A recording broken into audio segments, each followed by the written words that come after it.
Boa noite, irmãos. Vamos abrir a Bíblia em Atos dos Apóstolos, capítulo 2, do 42 ao 47. Atos, capítulo 2, do 42 ao 47.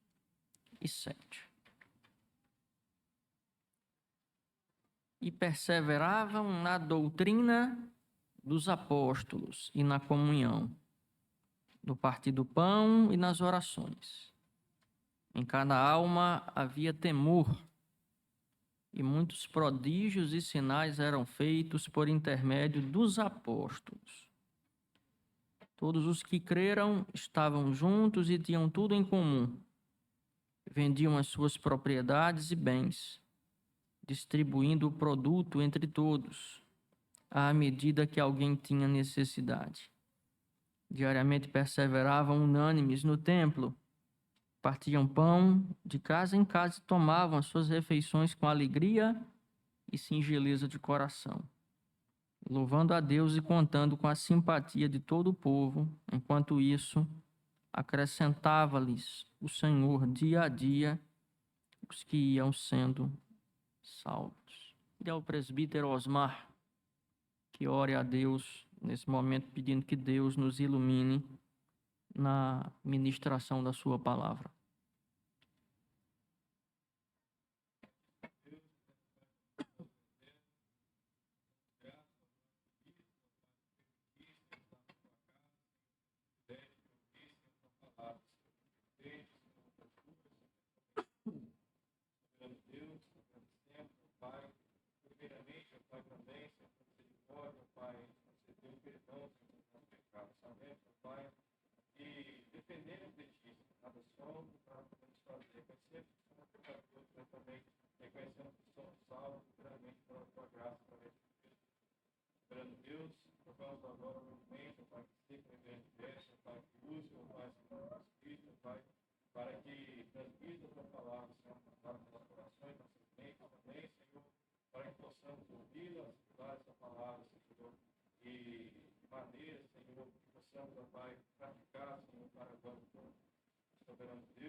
Amém. Não faz muito tempo, foi o mês passado, eu e mamãe, nós fomos ao estado de Pernambuco e ali passamos 11 dias. E chegando ao estado de Pernambuco, eu tive a oportunidade de ir a alguns lugares e fiquei impressionado com a enorme quantidade de igrejas que foram abertas. Conversava com o senhor Cristiano, que está sentado ali, e fiz a seguinte pergunta para ele recentemente: São Paulo tem muita igreja? E a resposta dele foi: pastor, há muita igreja. Há muitas e muitas e muitas igrejas. E todos os lugares que eu tenho ido, eu tenho observado que cada dia, cada vez mais, igrejas são abertas. A grande pergunta que eu me faço é pela identidade dessas igrejas. E identidade é uma marca. É uma marca que caracteriza e é uma marca que identifica. Então, quando você pega, por exemplo, a sua carteira de identidade, lá tem a sua impressão digital, que é única. Ninguém tem uma impressão digital igual ao outro. Da mesma forma, as igrejas elas vão se multiplicando, elas vão se proliferando, e quando nós comparamos umas com as outras, nós percebemos que aquilo que compõe a identidade da Igreja de Cristo, conforme nos ensina o Novo Testamento, nem sempre está presente nessas igrejas. Porque quando nós começamos a comparar, existem 3 perguntas que nós não podemos deixar de fazer. Isso em relação a nós, todos os dias. Que igreja nós temos sido? Que igreja nós somos? E que igreja nós queremos ser? Quando nós voltamos aqui a nossa atenção para o livro de Atos, a primeira coisa importante que nós precisamos saber é que o livro de Atos, ele foi escrito provavelmente na década de 70 ou na década de 80 do primeiro século. O que nos leva a concluir que essa narração aqui, ela se deu aproximadamente ou 40 anos depois ou 50 anos após eles terem acontecido. O que nos leva a concluir que o autor sagrado, pela via da memória, ele está trazendo à tona o comportamento de pessoas que não eram pessoas maduras na fé, mas eram pessoas profundamente espirituais. Era uma igreja que estava nascendo. Nós devemos lembrar que, por ocasião do Pentecostes, provavelmente do ano 33 da nossa era, se cumpriu a profecia de Joel. O Espírito foi derramado, eles foram cheios do Espírito Santo, houve todo aquele mover, e o apóstolo Pedro, então, usado por Deus, ele faz aquela pregação poderosa, e aproximadamente 3.000 pessoas creram no Senhor Jesus, foram batizados, e ali começa todo um trabalho de expansão do Evangelho e do Reino de Deus.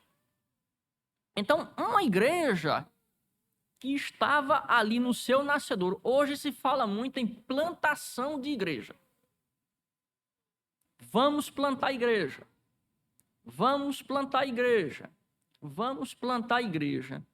Eu não sou contra a plantação de igreja. Quem sou eu para me colocar contra a expansão do reino de Deus? Mas a verdade é que muitas igrejas que já existem, elas estão na UTI.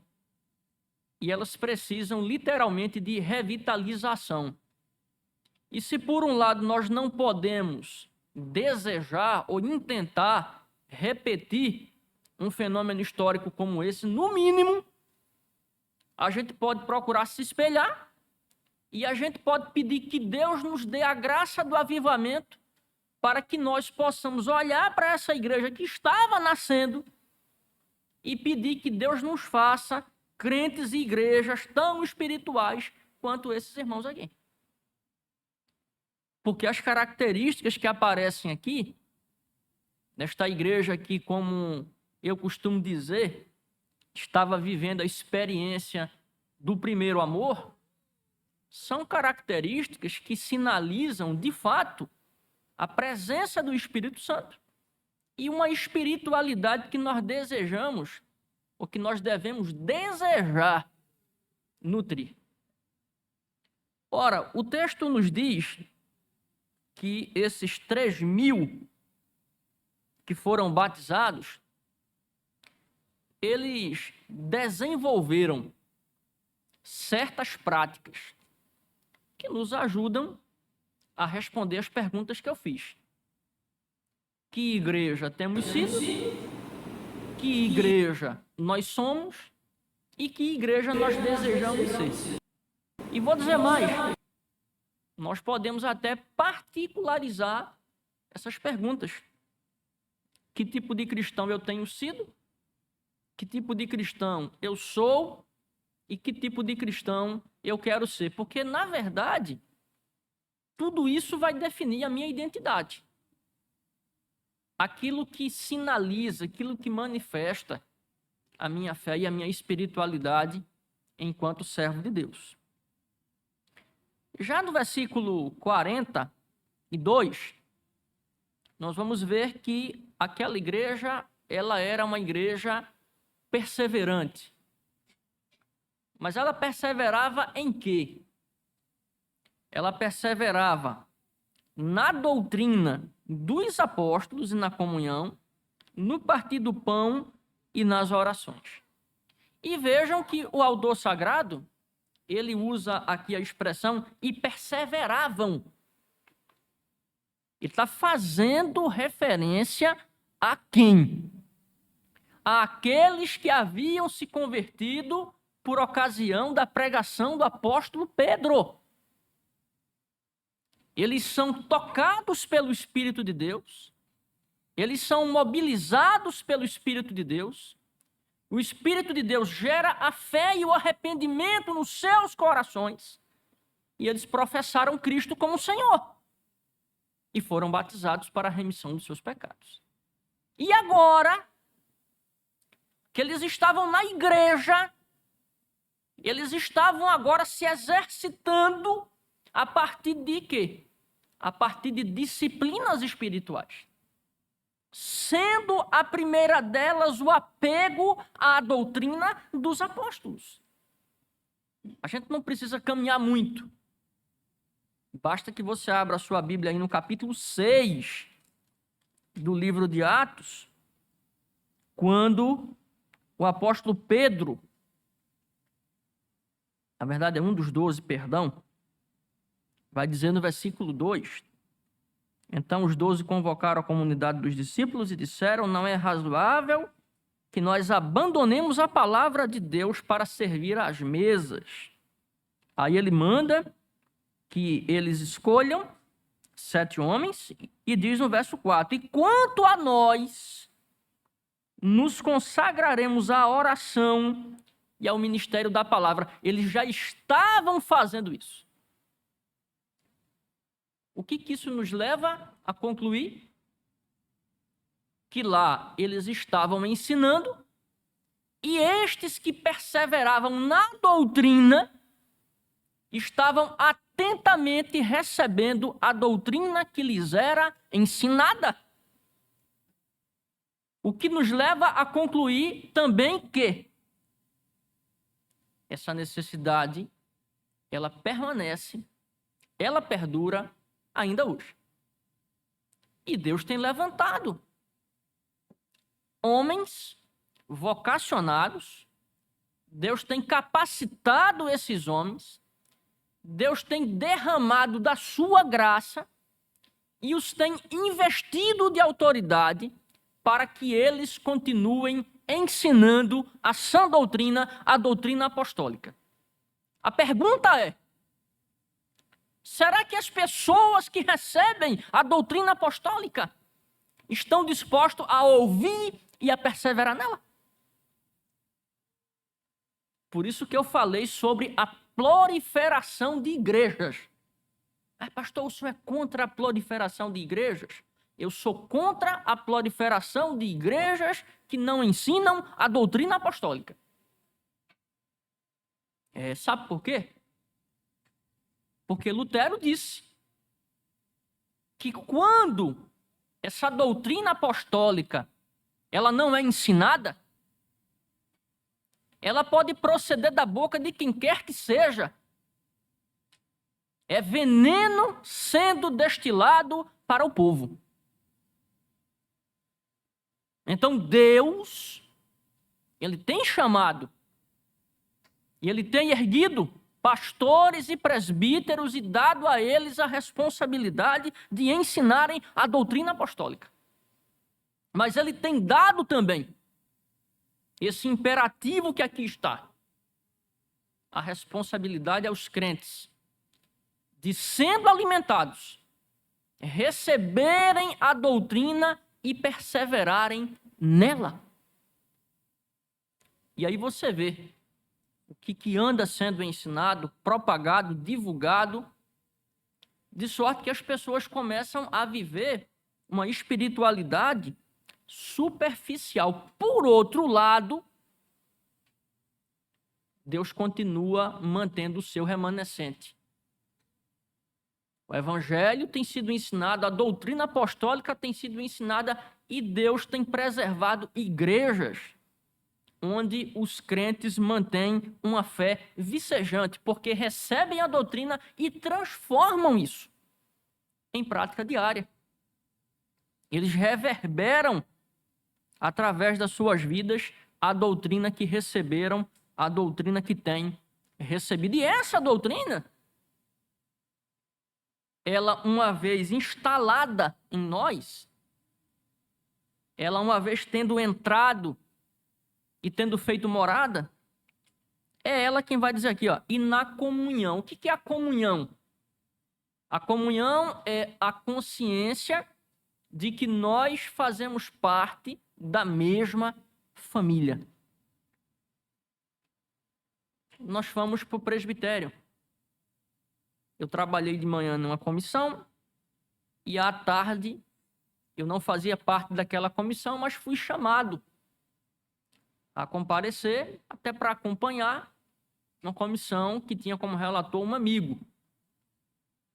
E achei muito interessante quando pediu-se que o seminarista fulano entrasse e a primeira expressão foi: fique à vontade e saiba que nós aqui somos uma família.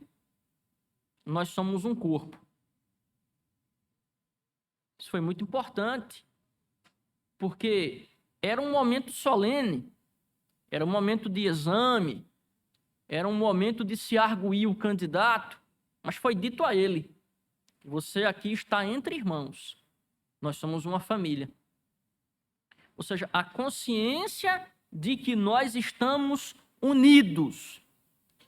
Isso é pregado pela doutrina apostólica. Isso é ensinado pela doutrina apostólica. E à medida que nós tomamos posse dessa consciência, nós agora vamos fazer de tudo para que, de uma forma ou de outra, esse grupo ao qual estamos ligados, esse grupo tem um nome, a Igreja do Senhor, ele receba da minha parte a contribuição que me cabe. Porque essa é a verdade, viu, irmãos? Eu faço a minha parte, o senhor Roger, presbítero Roger, faz a parte dele e assim sucessivamente.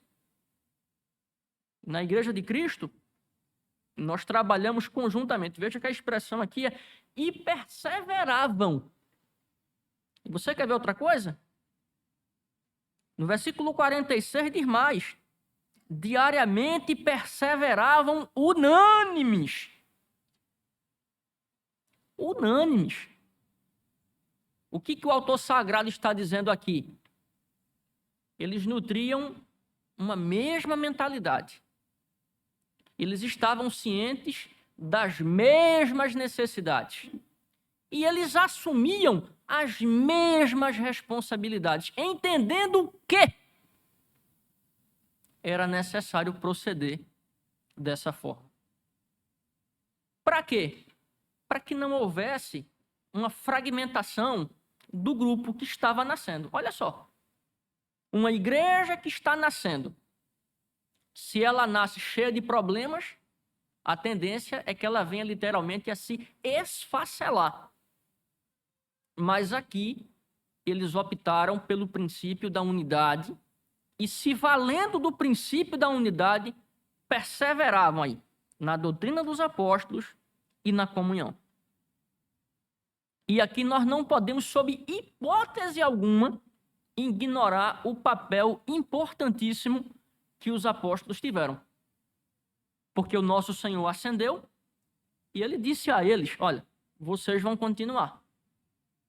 E hoje o Senhor tem delegado essa responsabilidade aos pastores e aos presbíteros, que são os guias da sua igreja.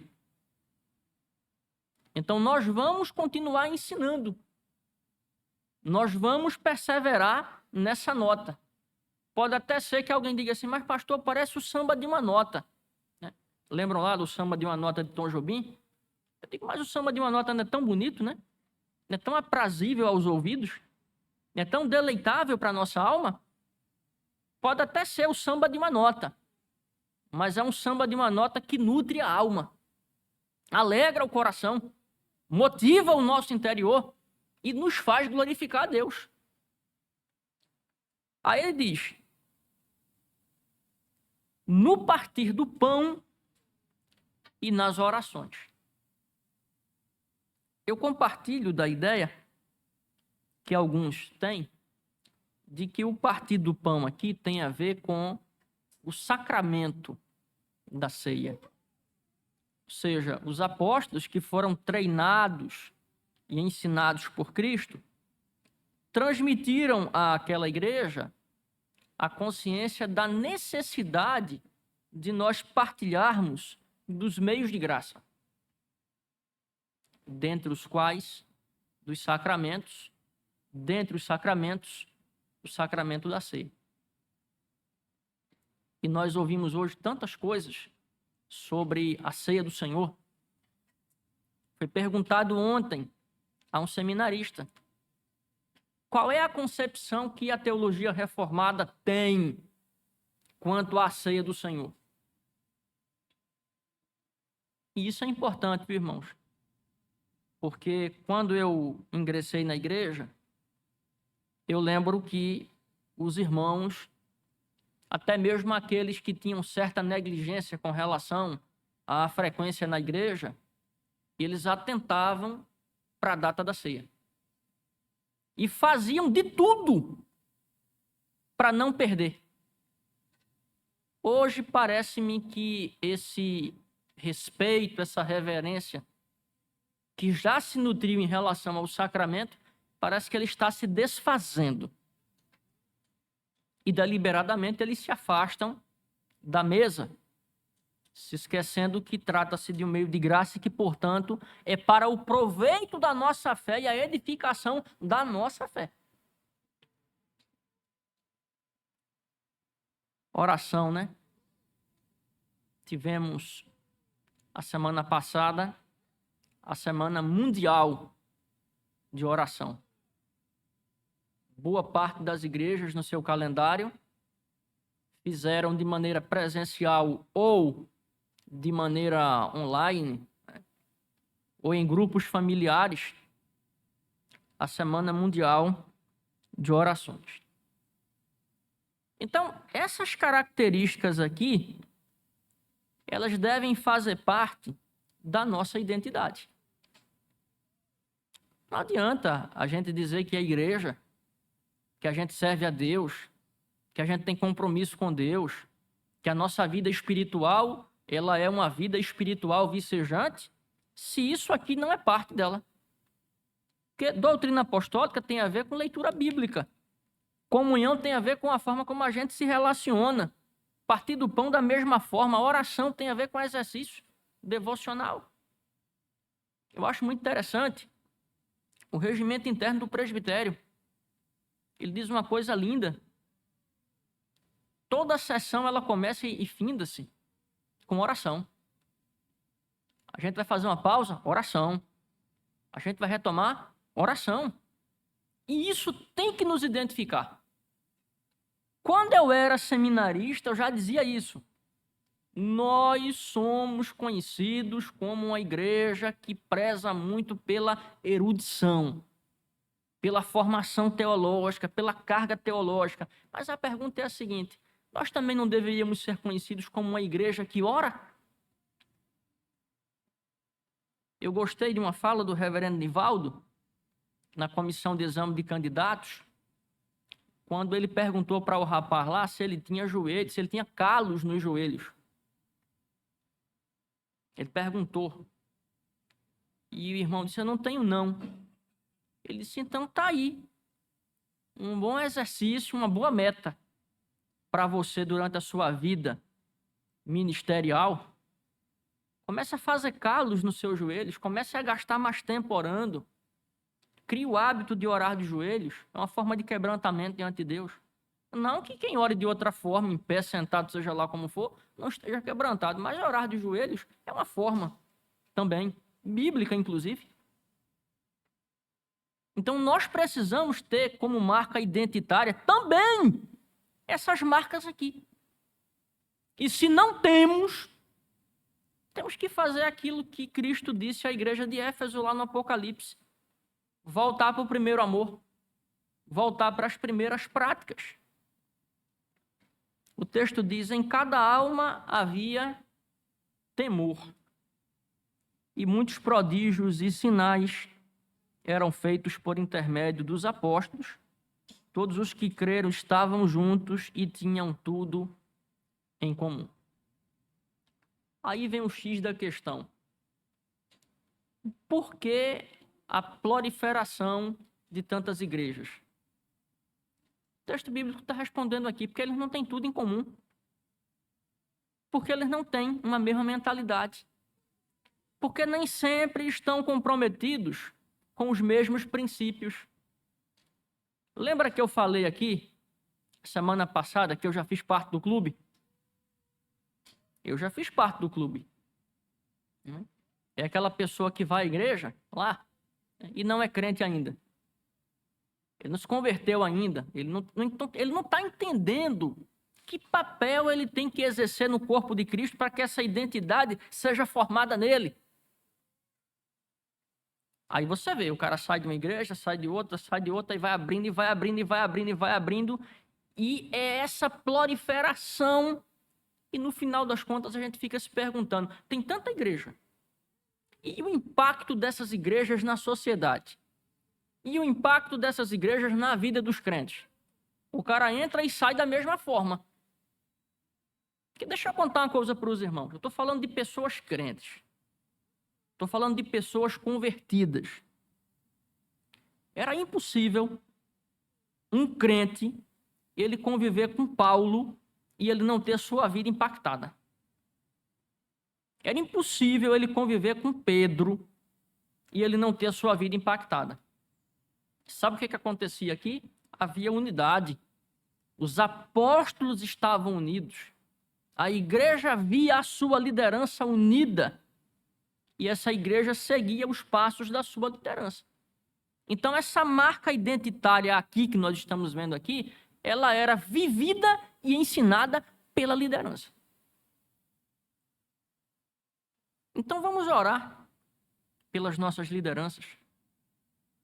Vamos pedir a Deus que Deus erga e continue erguendo lideranças que possam trazer essas marcas e que possam promover para suas igrejas e para a igreja do Senhor Jesus exemplo, ensino quanto a tudo isso aqui. O texto vai falar aqui que esse sentimento de unidade, de comunhão, de solidariedade, de empatia. Veja, os apóstolos, eles não forçavam ninguém. Eles não mercadejavam a fé. Eles não iludiam ninguém. Mas a pregação era tão poderosa, era tão fervorosa, o ensino era tão genuíno e a verdade era tão vivida que as pessoas vendiam as suas propriedades. Tinha um tal de Barnabé, né? Tinha um tal de Barnabé, que lá no capítulo 14 vai ser chamado o apóstolo Barnabé, versículo 4 e versículo 14, que ele era natural da cidade de Chipre. Ele vendeu as suas propriedades. Ele foi um daqueles que se desfez das suas propriedades e entregou para que pudesse ser repartido, para que pudesse haver provimento e para que pudesse haver uma distribuição àqueles que estavam padecendo necessidade. Então, o que nós vemos aqui? Uma igreja viva. O que nós vemos aqui é uma igreja em plena atividade. Uma igreja que recebeu o tacão de levar o nome do Senhor e de refletir a glória do Senhor, e estava cumprindo o seu papel. Eles olhavam para aquela igreja lá e viam que era igreja. E hoje a gente olha para certas igrejas e a gente vê uma desgraça. A gente olha para certas igrejas e a gente sente vergonha.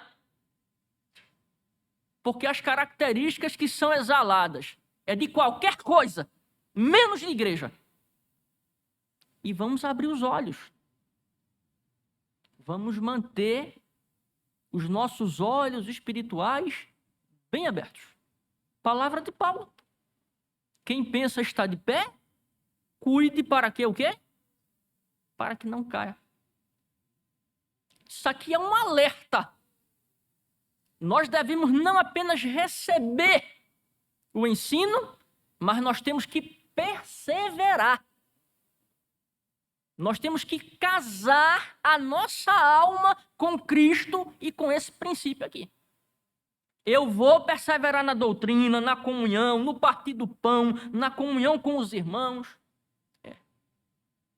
E orar todo dia. E pedir a Deus que Ele não deixe que essa chama apague-se dentro de nós. Isso aqui está falando de avivamento, irmãos. Temos que orar todo dia e pedir que Deus nos faça crentes avivados. Para que através de nós, outras pessoas possam serem somadas à igreja do Senhor e passem a refletir essas mesmas virtudes. E sabe o que o texto vai dizer? Olha só que coisa linda o texto vai dizer. O texto agora vai descrever como é que eles faziam isto aqui, com alegria e singeleza de coração. Com alegria. Tem gente que vem à igreja, ele vem à igreja por outra razão, mas não é por alegria. Alegrei-me quando me disseram, vamos à casa do Senhor. Aí o meu eterno professor de grego, o professor Stefano, o reverendo Stefano, ele citava muito o texto da Septuaginta. Vamos para dentro da casa do Senhor. Eu me lembro de uma ocasião que a gente estava fora, na capela, e ele até de maneira assim risonha, né? Ele disse, irmãos, Salmo 122, né? Alegrei-me quando me disseram, vamos para dentro. Recado dado. Então, nos juntamos para dentro da capela para participarmos do culto que iria se iniciar. A gente tem que ter a alegria de estar junto. O presbítero Roger disse uma coisa aqui muito séria. O Natal, para nós, acontece todos os dias, porque todos os dias a gente agradece por Cristo ter vindo ao mundo. Mas isso aqui também. Todos os dias nós devemos nutrir essa mesma consciência. Isso aqui não é uma coisa que eu lembrei segunda-feira da semana passada e eu só vou lembrar daqui a 2 meses. Eu vou ler a Bíblia, eu vou me relacionar bem com os irmãos, eu vou me exercitar em oração, eu vou participar do sacramento daqui a 6 meses. Não! O texto diz que eles perseveravam e perseveravam unânimes. E tem uma coisinha, com alegria. Você e eu somos bem-aventurados, porque nós partilhamos desse povo. Nós somos privilegiados por sermos igreja do Senhor. É por sermos igreja do Senhor que temos o privilégio de participar dessas disciplinas espirituais. E isso deve acender em nós o quê? Alegria. É uma bênção estarmos aqui. É um privilégio que o Senhor tem nos concedido. E diz mais, né?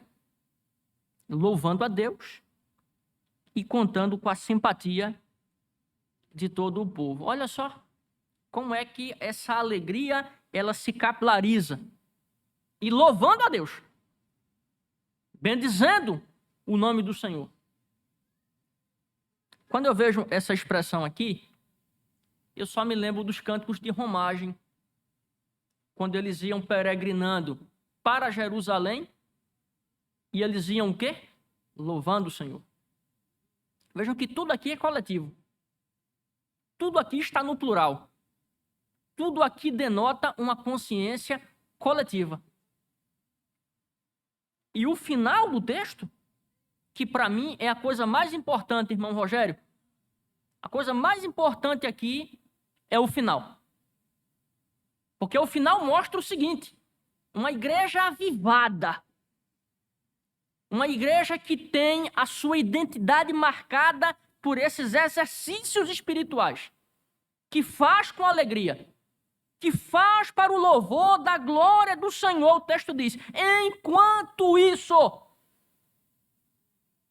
acrescentava-lhes o Senhor dia a dia os que iam sendo salvos. Olha só, quem é que faz com que a igreja cresça? Quem faz com que a igreja cresça não é o sermão que eu prego, não. Não é o sermão que o presbítero Marinho prega aqui, não. Que o presbítero Osmar prega, que o diácono Keina, que o diácono Vanderlan, quem quer que seja, prega aqui, não. Quem faz essa igreja crescer é o Senhor, que é o dono dela. Agora o dono dela manda, ordena que nós, através da nossa vida, nós manifestamos isso que eu estou chamando aqui de marcas identitárias. E quando nós, casados com esse compromisso aqui, subjetivarmos, exalarmos, praticarmos, pedirmos, clamarmos mesmo a Deus: Senhor, eu preciso ter uma vida espiritual que te honre, Senhor. Eu preciso viver de tal modo que o Senhor seja glorificado na minha vida. Faça de mim uma bênção no teu corpo. Aí você vai mostrar para o mundo de maneira natural. E Deus vai fazer com que essa igreja cresça. Nós não somos contra o crescimento da igreja, não, irmãos. Nós amamos. A Bíblia diz que quando um pecador se converte, é o quê? Os anjos celebram. Está na Bíblia, não sou eu quem digo. É a Bíblia quem diz. E por que nós também não haveríamos de nos alegrar? Quando irmãos vieram aqui, disseram que queriam ficar, fizeram a classe de catecúmenos, foram batizados, foram recebidos como membros. Olha que alegria! E o trabalho continua. Deus continua dizendo para nós: continuem, meus servos. Trabalhem, se exercitem, deem fruto, exalem essas disciplinas espirituais. Sejam avivados. E eu vou fazer a minha parte. Que fiquem sabendo de uma coisa: eu tenho que fazer aquilo que me cabe. Você tem que fazer aquilo que lhe cabe. Mas o que compete a Deus, Ele vai fazer.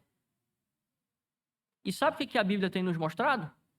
É que não raramente a gente tropeça, mas Deus é fiel. Deus faz a parte dele.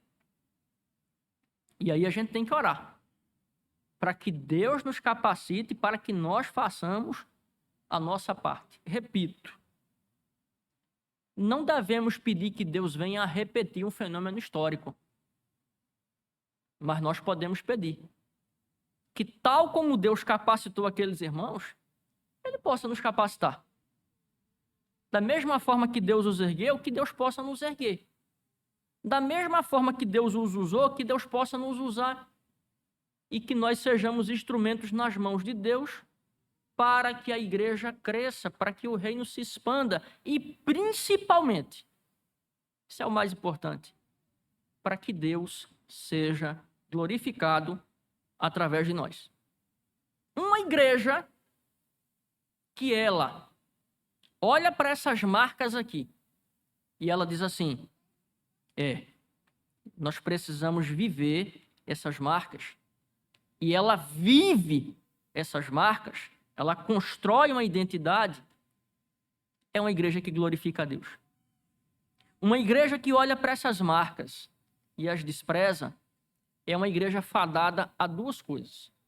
É uma igreja fadada a morrer espiritualmente e, com isso, angariar o desprezo divino.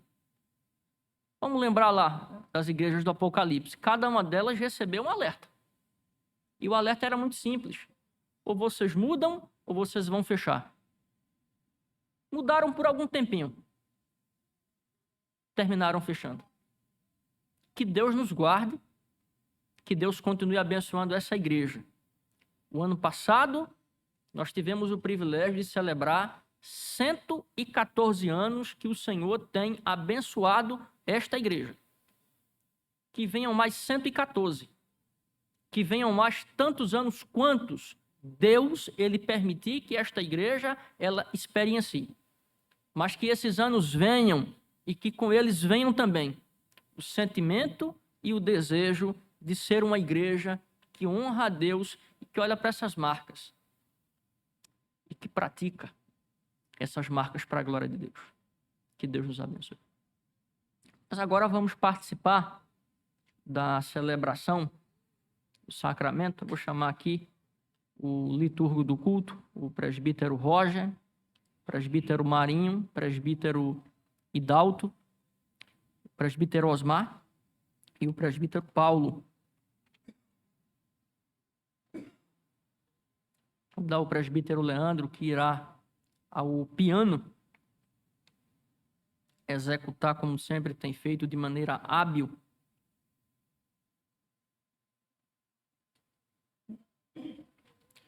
Vamos abrir a Bíblia em Marcos.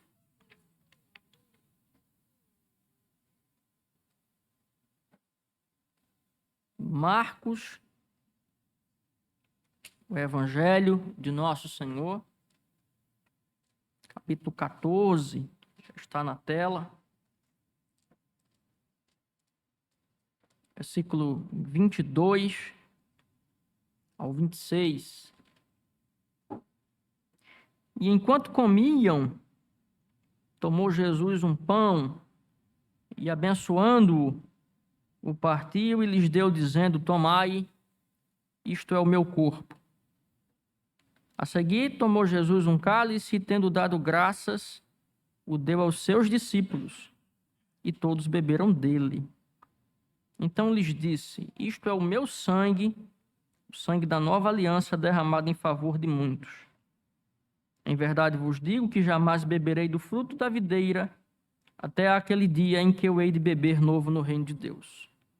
Tendo cantado um hino, saíram para o Monte das Oliveiras.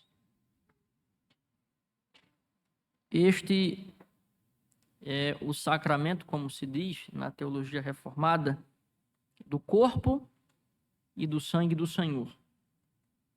Porque na noite em que ele foi traído, o texto bíblico diz que ele chamou os seus discípulos para partilhar com ele uma refeição pascual. E no meio daquela refeição, ele estabeleceu esse sacramento que nos lembra o seu sacrifício, que hoje nos convida a um autoexame e, ao mesmo tempo, um sacramento que nos fala da sua vinda. Eu sou uma pessoa abstêmia. Eu não faço ingesta de nada que tenha álcool, não faço ingesta de bebida alcoólica. Mas aqui está dizendo o seguinte, que até aquele dia em que eu hei de beber novo no reino de Deus. Eu posso até não beber hoje, mas naquele dia eu vou beber com ele. Porque está aqui. É promessa dele. Um vinho bom. Um vinho que vai denotar a nossa comunhão com ele. Então, aqueles que são membros da igreja, estão em plena comunhão, Cristo aqui, ele o diz que nós devemos partilhar desse pão, desse cálice, com alegria como fizeram os irmãos lá de Atos 2. E é isso que nós vamos fazer. Vamos orar, o Espírito Santo vai consagrar os elementos e, na sequência, nós vamos ficar de pé e, à medida que os irmãos forem recebendo o pão e o cálice, os irmãos vão aguardar e todos, a uma só vez, vamos comer e vamos beber. Vou chamar o liturgo do culto, o presbítero Roger, ele estará orando.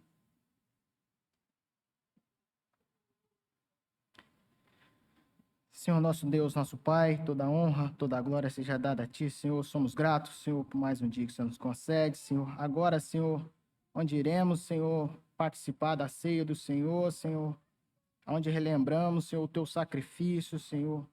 E nós, fazendo isso em memória do Senhor, até o dia em que o Senhor virá, Senhor, e nós cearemos juntos toda a Tua igreja, Senhor. Abençoe, Senhor, a cada um, Senhor, e que nós possamos fazer um autoexame, Senhor, da nossa vida, Senhor, diante de Ti, Senhor, para que possamos servir de acordo com a Tua vontade. Obrigado, Senhor, por tudo. É a oração que fazemos em nome de Jesus. Amém.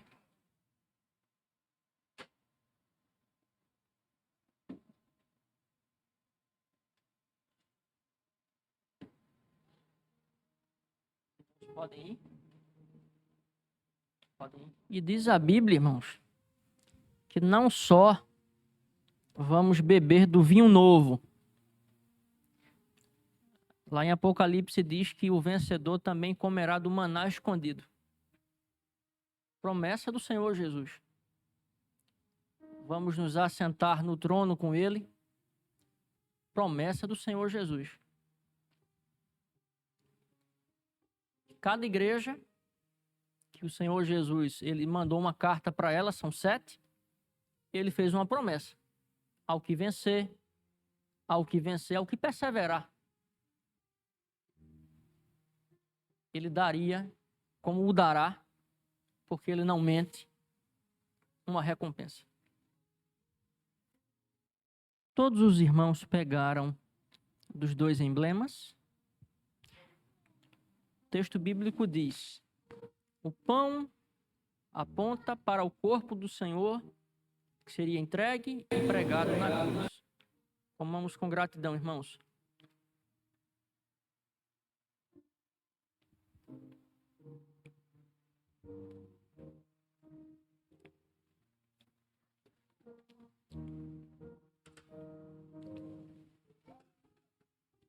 De igual modo, o texto fala que o cálice era o emblema do sangue.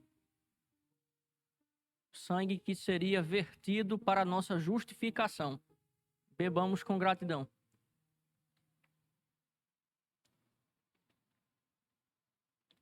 O versículo 26, os irmãos podem tomar assento, nos diz que, e tendo cantado um hino, saíram para o Monte das Oliveiras. Pedi à equipe de louvor que, se possível, entoem aquele cântico É Teu Povo. É um cântico próprio para o momento da ceia, quando o cântico vai falar de comunhão. A palavra está franqueada à equipe de louvor.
chegando ao término do nosso culto no dia de hoje. Vamos ficar em pé?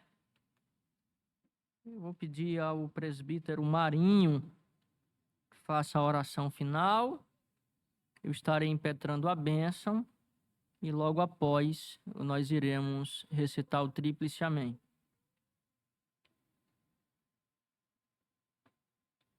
Querido Pai Celestial, nós somos gratos a Ti, Senhor, pelas inúmeras bênçãos que o Senhor tem derramado sobre nós. Queremos agradecer, ó Pai, por esta grande bênção de nos reunirmos em Tua casa na noite deste domingo, do qual o Senhor nos deu esta oportunidade de cantarmos hinos de louvor ao Teu nome, de receber a Tua palavra para o nosso coração, para a nossa alma. Te agradecemos porque a palavra, ela nos adverte, ó Pai, o modo como Te servir, o modo como Te buscar. E oxalá, ó Pai, ela traga para nós esse esclarecimento do qual nós precisamos servir ao Senhor em espírito e em verdade. Agradecemos também, Pai, pela bênção de poder participar da ceia do Senhor, relembrando o sacrifício tão grande que o Senhor fez, morrendo ali na cruz do Calvário em nosso lugar. Senhor, nos dê uma boa noite. Venha nos guardar, venha nos proteger de todo o mal, e que nós possamos, ó Deus, sempre reconhecer a soberania do Senhor sobre todas as coisas.